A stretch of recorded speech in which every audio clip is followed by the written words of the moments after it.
terkait perkembangan kasus kerangkeng manusia yang terjadi di rumah pribadi Bupati Langkat nonaktif, terbit rencana berangin-angin, penyidik Direktorat Kriminal Umum Polda Sumatera Utara melakukan tahap lebih lanjut dengan menggelar rekonstruksi di Aula Tribrata Markas Polda.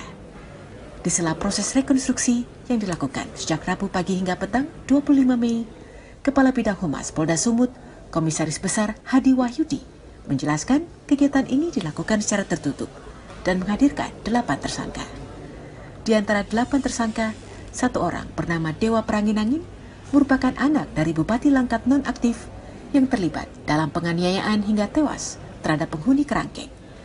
Selain 8 tersangka dan para penyidik, kegiatan ini juga disaksikan langsung oleh petugas Kejaksaan Tinggi Sumatera Utara serta perwakilan dari Lembaga Pelindungan Saksi dan Korban atau LPSK. Seorang kerabat Bupati nonaktif bernama Terang Sembiring yang juga menjadi tersangka turut mengikuti adegan demi adegan dalam rekonstruksi proses penganiayaan terhadap penghuni kerangkeng. Hadi menambahkan, meski ada penolakan dari para tersangka saat adegan dilakukan, hal itu tidak menjadi persoalan bagi penyidik, karena segala adegan rekonstruksi berdasarkan hasil penyidikan dan keterangan para saksi.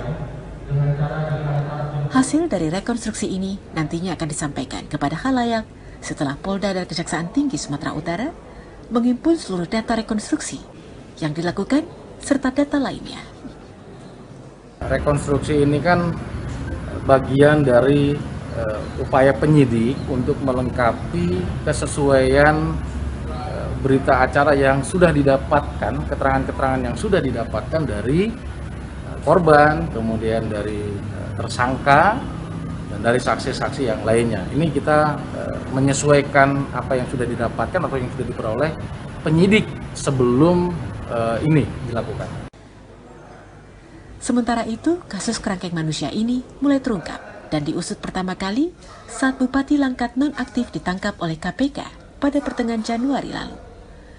Saat menghadapi kasus korupsi tersebut, Perhimpunan Indonesia untuk Buruh Migran Berdaulat atau Migrant Care yang mendapatkan informasi mengungkap dan melaporkan kepada Komnas HAM karena adanya kerangkeng manusia serupa penjara yang terbuat dari besi di dalam rumah pribadi Bupati nonaktif yang di dalamnya menampung para pekerja dan masyarakat sehingga kasusnya semakin berkembang dan diproses hukum hingga saat ini. Dari Medan, Sumatera Utara, Doni Aditra, Kantor Berita Antara mewartakan. Pemerintah Provinsi Jawa Timur berjibaku mengendalikan wabah penyakit mulut dan kuku PMK yang menyerang hewan ternak berkaki 4. Kasus ini semula ditemukan di 4 daerah kabupaten pada 6 Mei lalu, dengan suspek sebanyak 1.285 ekor hewan, seperti sapi, kerbau, dan kambing yang mengalami gejala klinis demam, keluar lendir berlebihan dari mulut, serta luka pada kaki yang berujung lepasnya kuku. Terdata per hari ini 26 Mei, wabah PMK telah meluas ke 23 kabupaten kota yang dinyatakan berstatus zona kuning dan merah. Posko Terpadu Penanganan PMK Hewan Ternak Pemprov Jatim merilis sebanyak 8.794 ekor hewan ternak, mayoritas sapi di 23 daerah tersebut terjangkit PMK. Sebanyak 1.482 ekor diantaranya telah dinyatakan sembuh. Dari total 38 daerah di Jawa Timur, tersisa 15 kabupaten kota yang hingga kini masih berstatus zona hijau atau terbebas dari wabah PMK. Masing-masing adalah Kabupaten Sampang, Pamekasan, Sumeneb, Banyuwangi, Situbondo, Ngawi, Pacitan, dan Tulung Agung. Selain itu, Kabupaten Trenggalek, Ponorogo, Nganjuk, Kediri, Blitar, Kota Kediri, dan Kota Blitar. Gubernur Jatim Hovifah Indar Parawansa berkoordinasi dengan berbagai pihak terkait agar 15 daerah kabupaten kota ini tetap terbebas dari wabah PMK, mengingat kebutuhan daging nasional masih bergantung dari hewan ternak sapi asal Jatim. Terlebih tidak lama lagi masyarakat akan merayakan Hari Raya Kurban Idul Adha. Maksud saya begini, yang daerah hijau ini kan masih dimungkinkan mereka tetap akan suplai sapinya. Tentu nanti para dokter hewan akan melakukan pemeriksaan kembali sebelum masuk kapal. Jadi pengapalannya tidak lewat Kalimas, tidak lewat Tanjung Perak, tapi bisa lewat Kalianget misalnya. Nanti Kalianget apakah lewat Probolinggo misalnya, lalu ke daerah tujuan. Gubernur Hovifah memastikan telah membentuk tim pakar dari berbagai kampus di Jatim untuk membantu Pusat Veteriner Farma Pusvetma di Surabaya yang saat ini sedang dalam proses penelitian untuk pembuatan vaksin PMK. Menurutnya Pusvetma dan tim pakar sangat terbuka apabila ada penambah guru besar dari kampus wilayah lain untuk turut bergabung dalam upaya percepatan penanganan PMK hewan ternak khususnya melalui pembuatan vaksin. Dari Surabaya, Jawa Timur, Hanif Nasrullah, Kantor Berita Antara mewartakan. Pemerintah telah menunjuk beberapa penjabat atau PJ daerah sementara guna mengisi jabatan kepala daerah, baik pada tingkat provinsi ataupun kota dan kabupaten yang masa jabatannya akan selesai. Sementara pemilihan kembali akan dilakukan pada Pilkada tahun 2024 mendatang. Berbagai hal pun disoroti oleh publik terkait pemilihan para PJ daerah sementara itu, mulai dari transparansi pemilihan hingga adanya penunjukan para perwira TNI Polri yang masih aktif menjabat. Menanggapi hal tersebut, pengamat politik dari Universitas Al-Azhar Indonesia, Ujang Komarudin, secara daring pada Kamis 26 Mei mengatakan kepada Antara bahwa terdapat pengaruh terhadap pola kepemimpinan apabila para perwira TNI Polri menjabat sebagai PJ daerah.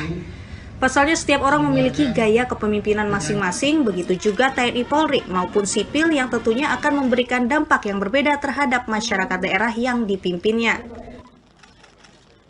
Dulu kita tidak ingin gitu TNI Polri itu menduduki jabatan-jabatan sipil, nah, termasuk kepala daerah kecuali sudah pensiun, kecuali sudah mengundurkan diri dari TNI Polri-nya.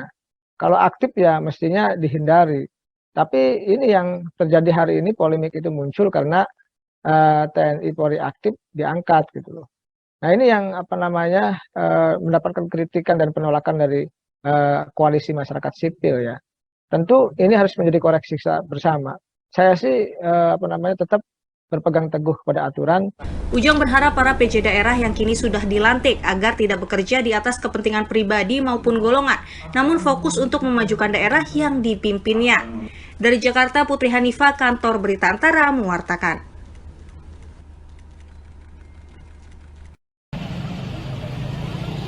Presiden Joko Widodo belusukan ke Pasar Gede Solo setelah menikahkan adiknya Idayati Kamis 26 Mei. Sebelumnya Jokowi juga mengunjungi Taman Balekambang Solo. Di pasar tradisional, Jokowi menyerahkan bantuan seperti bantuan langsung tunai BLT minyak goreng. Ia sempat berbincang-bincang dengan warga penerima bantuan.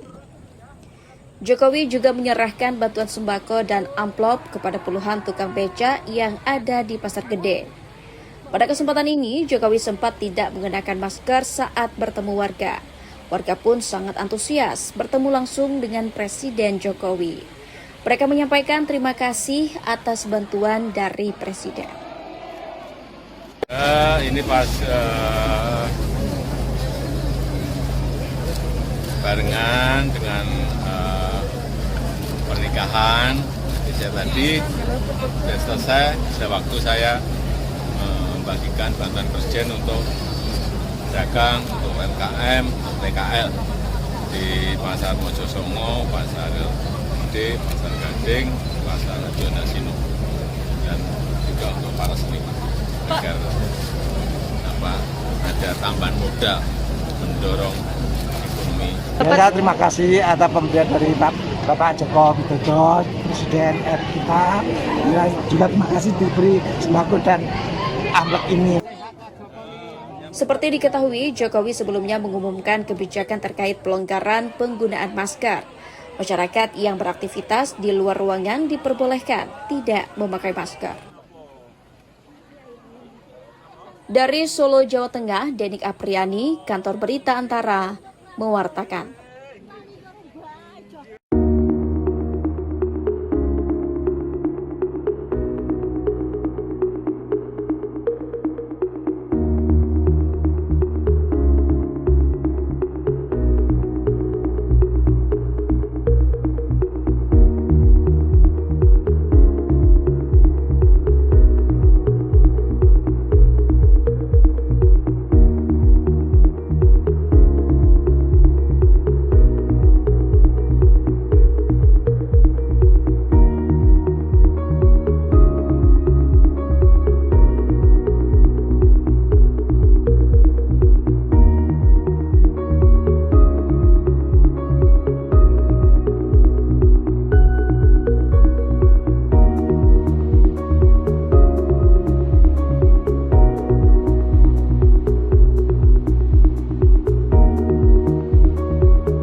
unit rekreasi tetap buka itu, cuman memang khusus di hari itu hanya menerima untuk yang memegang tiket Jakarta Impact 2022, di mana ada kategori yang namanya Ancol Festival, itu dengan seharga senilai Rp250.000 itu sudah termasuk bisa menikmati rekreasi di dunia fantasi, Ocean Dream Samudra, SeaWorld Ancol, dan Atlantis Water Adventure.